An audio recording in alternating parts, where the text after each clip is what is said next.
Esse é o Ancapsu e nós vamos falar agora da boquinha do pessoal do Lula, né? Eu já falei para vocês que o grande projeto político do Lula é agradar os amigos dele, roubar o Brasil com muita vontade, roubar os brasileiros com muita vontade para agradar os amigos dele, né? O Lula está naquela situação de que ele sabe que vai perder 2026, então tem que roubar o máximo possível. Olha só, Lula turbina salário de 323 aliados com cargos em conselho. O pessoal é tudo gente que não tem capacidade de estar em conselho de administração, que não tem competência técnica, é tudo sindicalista, coisa político, amigo político, não sei o que lá. O Lula colocou num monte de conselho de empresa estatal e até de empresas privadas em que a União é acionista, né, que tem os fundos, né, acionistas e coisa e tal. E no final das contas, esse monte de gente que não serve para nada está no conselho dessas empresas ganhando salários nababescos. Ou seja, é aquilo que eu falei para vocês, né? É a cleptocracia. Votaram num pinguço corrupto. O que vocês achavam que iria acontecer? É lógico que entupiu de corrupção no governo todo. O pessoal, os amigos do Lula estão muito satisfeitos, estão ganhando dinheiro pra caramba. E um monte de gente encastelado numa boquinha bacana nas estatais. Não é só isso não aqui. Auxiliares de Lula, Haddad e Rui Costa quase que dobram os salários com cargos em uma imobiliária estatal, né? Tem aqui a TerraCap, que é a empresa pública do governo do Distrito Federal, que atua como uma espécie de imobiliária estatal na capital federal. Para quem não sabe, quando Brasília foi construída, né, toda a área ali pertencia a fazendeiros, eram fazendas enormes, e daí essa área foi desapropriada e foi dada para a TerraCap. A TerraCap justamente começou a distribuir as terras de acordo com o planejamento de Brasília, né? Então, Brasília era um pedaço de terra no meio do nada, que não tinha valor absolutamente nenhum aquilo ali, porque era no meio do nada literalmente, e de repente virou uma cidade enorme que qualquer apartamentinho lá custa 2 milhões de reais, né? Então, assim, a TerraCap ganhou muito com isso, é uma empresa muito rica lá em Brasília, né? E é cheio de treta a TerraCap, tá? Quem não é de Brasília, quem não morou em Brasília, que não sabe, TerraCap é cheio de treta, porque justamente para pensar.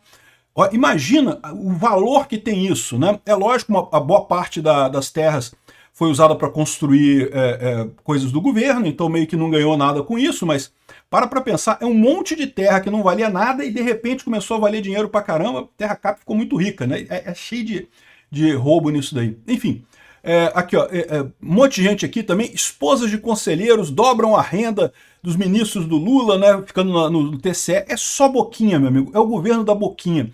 É só achar um pichuleco lá pros cupincha do Lula, pro pessoal mamar na tetinha do governo. Enquanto isso, a dívida do Brasil vai a 92% em 2025, como a gente falou. O Lula continua quebrando o Brasil. Essa notícia foi sugerida por Ion, sai burro, Peter roubou a sunguinha do Tutankhamon e várias outras pessoas. Obrigado aí ao pessoal que sugeriu notícias lá no nosso site, no visãolibertaria.com. E obrigado a você que está assistindo o nosso vídeo. Se você gosta do nosso conteúdo, por favor, deixa o seu like, se inscreva aqui no canal, né?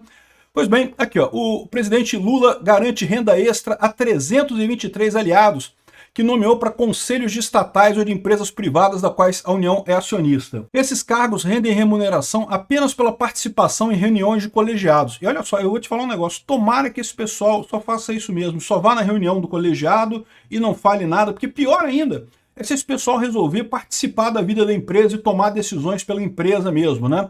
Essas reuniões são realizadas periodicamente em intervalos que variam de acordo com as normas de cada organização. Deixa eu te explicar como é que isso funciona, tá? Numa empresa séria, numa empresa normal, o que acontece? Você tem todo o organismo da empresa e você tem o presidente da empresa. Qual que é o risco que você corre nesse caso? Vamos supor que o presidente da empresa comece a tomar decisões que prejudiquem a empresa.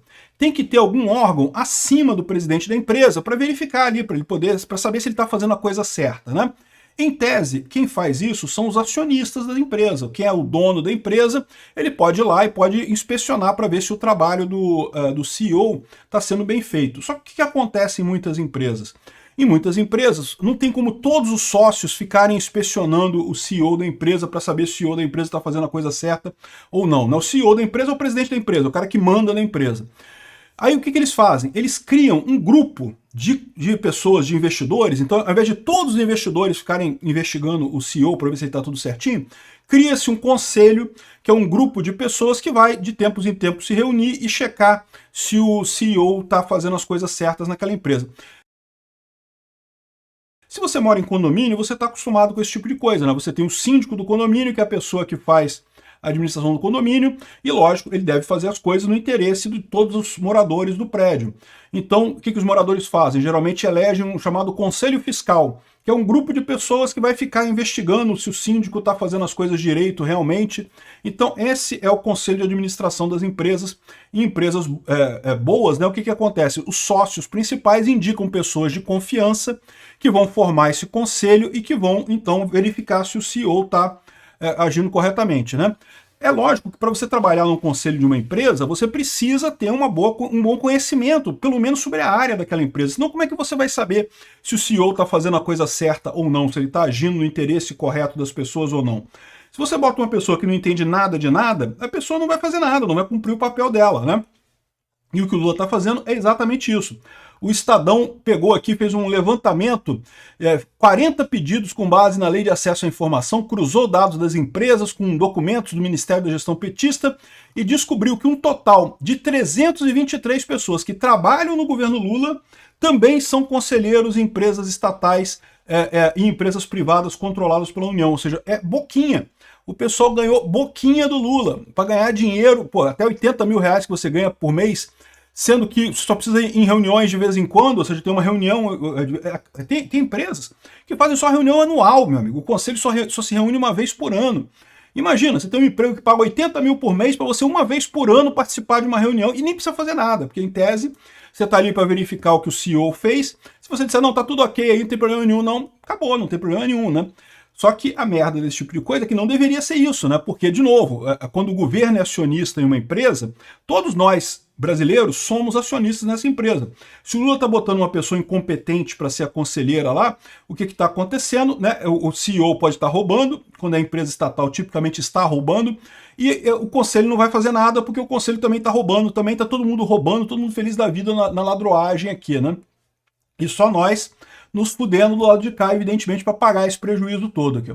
Foram contabilizados conselhos e mandatos estavam em vigência até o último dia 15 de abril, que têm ou já tiveram cargos de indicação política no Executivo Federal durante o mandato do Lula. Então o Lula está usando isso para distribuir esses cargos para o pessoal que está no governo para ganhar mais dinheiro. Cara, isso aqui é boquinha. Bota um monte de gente. Ele colocou um exemplo aqui, ó. Um exemplo aqui, ó, é a moça aqui, Débora Raquel Cruz Ferreira, que é jornalista, é formada em jornalismo e é conselheira da Empresa Gerencial de Projetos Navais, a Engeprom, que é uma empresa que fabrica navios. A mulher é engenheira, não tem nenhuma experiência empresarial e agora trabalha como conselheira numa empresa gerencial de projetos de navio, né? Ou seja, isso é uma coisa que ela está fazendo alguma coisa de errada? Não necessariamente, pode ser que ela esteja fazendo tudo certo, mas repara como é que não é o perfil de pessoa que você imagina nessa situação, né? Tá mais do que claro que é boquinha. Tá cheio de boquinha aqui, um monte de casos que eles colocam aqui, ó, a boquinha do pessoal para botar nessas empresas para ganhar dinheiro, né? Aqui, ó. Ainda tem aqui, ó, o caso lá na Terra Cap, como a gente falou, que auxiliares do Lula dobram os salários com cargos na Terra Cap. A Terra Cap, embora seja uma empresa de Brasília, ela é muito ligada ao governo federal, porque, de novo, é a capital federal, foi toda a origem da coisa, né? O governo brasileiro desapropriou a área lá de Brasília e fez todo o projeto de Brasília. Aí fala aqui sobre alguns beneficiários aqui, como o Marco, não sei o que lá, que é o Marcola, que é chefe de gabinete do braço direito do Lula, né? É curioso, né? Mesmo apelido do cara do PCC, né? Enfim, é conhecido por ser portador do único telefone por meio do qual políticos falam com o presidente. Ele turbina 57% do seu salário base, com mais de 18 mil reais por mês, graças ao seu cargo na firma do Distrito Federal. Olha que coisa, né? Mais um monte de gente, descreve mais um monte de casos aqui, né? Isso sem contar as esposas conselheiras dobram renda familiar de ministros do Lula. O TCU, né, que é o Tribunal de Contas da União, é um cargo excelente, porque é um cargo vitalício, você não perde ele, é um bom salário, não tem que fazer porra nenhuma, e ainda tem algum poder ainda, porque o TCU de vez em quando enche o saco aí das pessoas, né? O que o pessoal tem feito? Tem colocado esposas de ministros, a esposa do Rui Costa tá lá, tem mais um monte de gente aqui. Ou seja, é um governo predatório, cara. É um governo que está querendo sugar a população brasileira, sugar o brasileiro, tirar dinheiro ao máximo para fuder todo mundo. A essa altura já sabem que não vão se reeleger em 2026 e daí estão querendo sugar ao máximo antes de tudo, né? E a dívida do Brasil só subindo. Cara, deixar esse governo chegar até 2026 vai ser um problema pra gente, tá? A gente tinha que tirar o Lula antes disso.